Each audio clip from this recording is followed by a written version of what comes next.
ನಮಸ್ಕಾರ ಸ್ನೇಹಿತರೆ, S K info hub ಚಾನಲ್ಗೆ ನಿಮಗೆಲ್ಲರಿಗೂ ಆತ್ಮೀಯ ಸ್ವಾಗತ. ಮನೆ ಕಟ್ಟುವಾಗ ನಾವೆಲ್ಲರೂ ವಾಸ್ತುಶಾಸ್ತ್ರವನ್ನು ಪಾಲಿಸುತ್ತೇವೆ.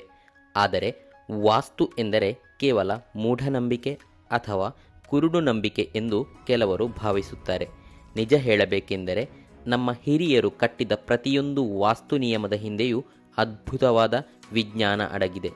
ಹೌದು ಸ್ನೇಹಿತರೆ, ವಾಸ್ತುಶಾಸ್ತ್ರವು ಸೂರ್ಯನ ಬೆಳಕು, ಗಾಳಿಯ ದಿಕ್ಕು, ಕಾಂತಕ್ಷೇತ್ರ ಮತ್ತು ಪ್ರಕೃತಿಯ ಪಂಚಭೂತಗಳನ್ನು ಆಧರಿಸಿದ ಒಂದು ಸಂಪೂರ್ಣ ಆರ್ಕಿಟೆಕ್ಚರಲ್ ಸೈನ್ಸ್.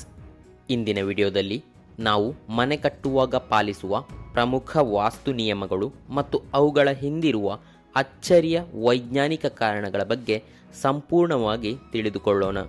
ವಿಡಿಯೋವನ್ನು ಎಲ್ಲಿಯೂ ಸ್ಕಿಪ್ ಮಾಡದೆ ಕೊನೆಯವರೆಗೂ ನೋಡಿ, ಯಾಕೆಂದರೆ 8ನೆಯ ವಾಸ್ತು ವಿಷಯ ಮತ್ತು ಕಾರಣ ಪ್ರಮುಖವಾಗಿರುವುದಾಗಿದೆ. ಮೊದಲನೆಯದಾಗಿ, ವಾಸ್ತು ಪ್ರಕಾರ ನಿವೇಶನ ಅಥವಾ ಪ್ಲಾಟ್ ಚೌಕಾಕಾರ ಅಥವಾ ಆಯತಾಕಾರ ಆಗಿರಬೇಕು ಎಂದು ಹೇಳುತ್ತಾರೆ.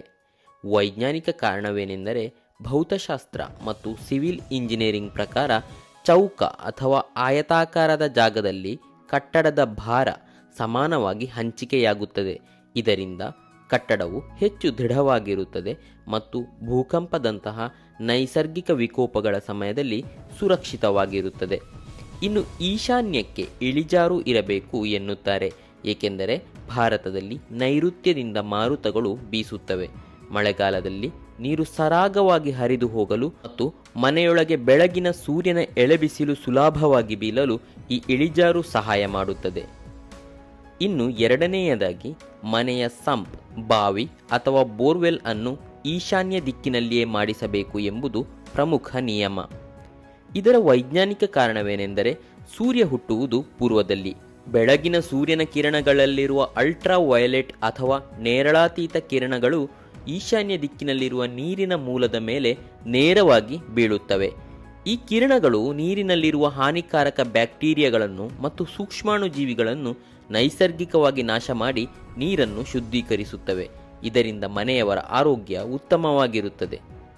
ಇನ್ನು ಮೂರನೆಯದಾಗಿ, ಮನೆಯ ಪ್ರವೇಶ ದ್ವಾರವು ಉತ್ತರ, ಪೂರ್ವ ಅಥವಾ ಈಶಾನ್ಯ ದಿಕ್ಕಿನಲ್ಲಿರಬೇಕು ಎನ್ನುತ್ತಾರೆ.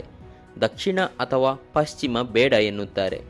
ಇದಕ್ಕೆ ವೈಜ್ಞಾನಿಕ ಕಾರಣವೇನೆಂದರೆ ಪೂರ್ವ ಅಥವಾ ಉತ್ತರಕ್ಕೆ ಬಾಗಿಲು ಇದ್ದರೆ ಮುಂಜಾನೆ ಶುದ್ಧ ಗಾಳಿ ಮತ್ತು ವಿಟಮಿನ್ ಡಿ ಯುಕ್ತವಾದ ಸೂರ್ಯನ ಎಳೆಬಿಸಿಲು ನೇರವಾಗಿ ಮನೆಯೊಳಗೆ ಪ್ರವೇಶಿಸುತ್ತದೆ. ಇದು ಮನೆಯಲ್ಲಿರುವ ತೇವಾಂಶವನ್ನು ಒಣಗಿಸಿ ವಾತಾವರಣವನ್ನು ಕ್ರಿಮಿನಾಶಕವನ್ನಾಗಿ ಮಾಡುತ್ತದೆ. ಮಧ್ಯಾಹ್ನದ ನಂತರ ಪಶ್ಚಿಮ ಮತ್ತು ದಕ್ಷಿಣ ದಿಕ್ಕಿನಿಂದ ಬರುವ ಅತಿಯಾದ ಬಿಸಿಲು ಮತ್ತು ಅಪಾಯಕಾರಿ ಅಲ್ಟ್ರಾ ವಯಲೆಟ್ ಕಿರಣಗಳಿಂದ ಮನೆಯನ್ನು ರಕ್ಷಿಸಲು ಆ ಕಡೆ ಮುಖ್ಯ ದ್ವಾರವನ್ನು ಇಡುವುದಿಲ್ಲ. ಇನ್ನು ನಾಲ್ಕನೆಯದಾಗಿ, ಲಿವಿಂಗ್ ರೂಮ್ ಕೂಡ ಪೂರ್ವ ಅಥವಾ ಉತ್ತರಕ್ಕೆ ಮುಖ ಮಾಡಿರಬೇಕು. ಇದಕ್ಕೆ ವೈಜ್ಞಾನಿಕ ಕಾರಣವೇನೆಂದರೆ ಲಿವಿಂಗ್ ರೂಮ್ ಎಂದರೆ ಇಡೀ ಕುಟುಂಬ ಸೇರುವ ಜಾಗ ಮತ್ತು ಅತಿಥಿಗಳು ಕೂರುವ ಜಾಗ. ಈ ಭಾಗದಲ್ಲಿ ನೈಸರ್ಗಿಕ ಬೆಳಕು ಮತ್ತು ಗಾಳಿ ಧಾರಾಳವಾಗಿ ಬರಬೇಕು. ಬೆಳಕು ಚೆನ್ನಾಗಿದ್ದರೆ ಮೆದುಳು ಸಕ್ರಿಯವಾಗಿರುತ್ತದೆ ಮತ್ತು ಮನೆಯ ವಾತಾವರಣ ಲವಲವಿಕೆಯಿಂದ ಕೂಡಿರುತ್ತದೆ. ಭಾರವಾದ ಪೀಠೋಪಕರಣಗಳನ್ನು ದಕ್ಷಿಣ ಅಥವಾ ಪಶ್ಚಿಮದ ಗೋಡೆಗೆ ಹಾಕುವುದರಿಂದ ಅವು ಮಧ್ಯಾಹ್ನದ ಬಿಸಿಲಿಗೆ ತಡೆಗೋಡೆಯಾಗಿ ಕೆಲಸ ಮಾಡುತ್ತದೆ. ಇನ್ನು ವಾಸ್ತು ಪ್ರಕಾರ ಅಡುಗೆ ಮನೆಯು ಯಾವಾಗಲೂ ಆಗ್ನೇಯ ಅಂದರೆ ಅಗ್ನಿ ಮೂಲೆಯಲ್ಲಿರಬೇಕು.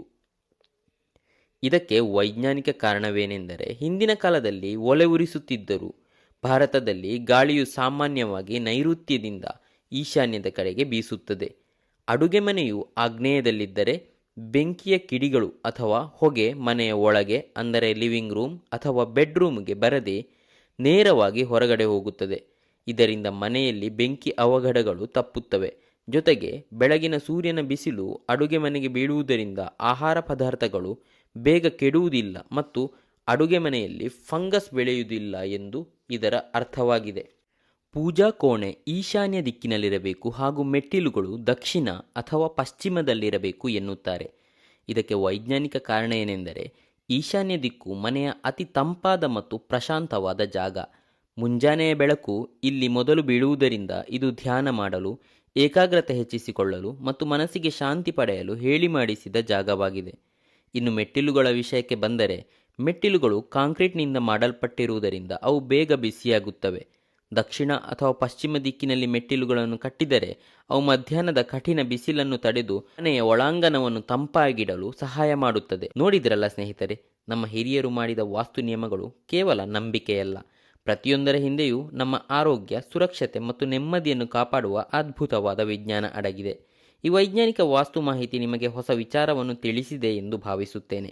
ಈ ವಿಡಿಯೋ ನಿಮಗೆ ಇಷ್ಟವಾಗಿದ್ದರೆ ಲೈಕ್ ಮಾಡಿ, ಕಮೆಂಟ್ ಮಾಡಿ ಮತ್ತು ನಿಮ್ಮ ಸ್ನೇಹಿತರೊಂದಿಗೆ ಶೇರ್ ಮಾಡಿ. ಮನೆ ನಿರ್ಮಾಣದ ಮತ್ತಷ್ಟು ಉಪಯುಕ್ತ ಹಾಗೂ ವೈಜ್ಞಾನಿಕ ಮಾಹಿತಿಗಳಿಗಾಗಿ ನಮ್ಮ SK ಇನ್ಫೋ ಹಬ್ ಚಾನಲನ್ನು ಸಬ್ಸ್ಕ್ರೈಬ್ ಮಾಡಲು ಮರೆಯದಿರಿ. ಧನ್ಯವಾದಗಳು.